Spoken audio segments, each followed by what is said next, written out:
इस्लाम में अकीदा और उसके मसले मसाइल। हसन अपने बुजुर्ग दादा के पास बैठा है। वो उनसे पूछता है, दादा जान, क्या हर मुसलमान का अकीदा एक जैसा होता है? और अगर अकीदा सही ना हो तो क्या होगा?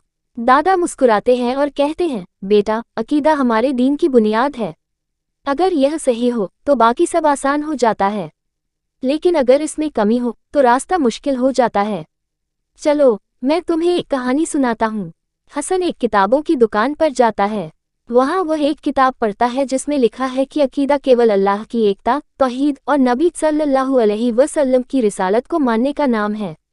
वो सोच में पड़ जाता है कि इसे सही तरीके से कैसे समझा जाए। हसन मस्जिद जाता है और वहाँ मौलवी साहब से मिलता है। मौलवी साहब उसे समझाते हैं कि सही अकीदा रखने के लिए कुरान और सही हदीस को समझना जरूरी है। वो कहते हैं, बेटा, अल्लाह को एक मानना, शिर्क से बचना और नबी की सुन्नत पर चलना अकीदा का हिस्सा है। हसन अपने दोस्तों से बात करता है।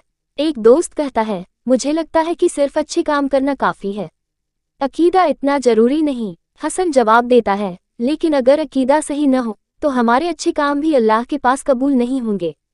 हसन समझता है कि इस्लाम में सही अकीदा ही सबसे अहम है।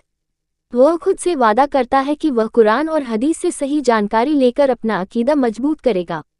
हसन अपने दादा के पास वापस आता है और कहता है, दादा जान, अब मुझे समझ में आ गया कि अकीदा क्यों जरूरी है। यह हमारे दीन की बुनियाद है।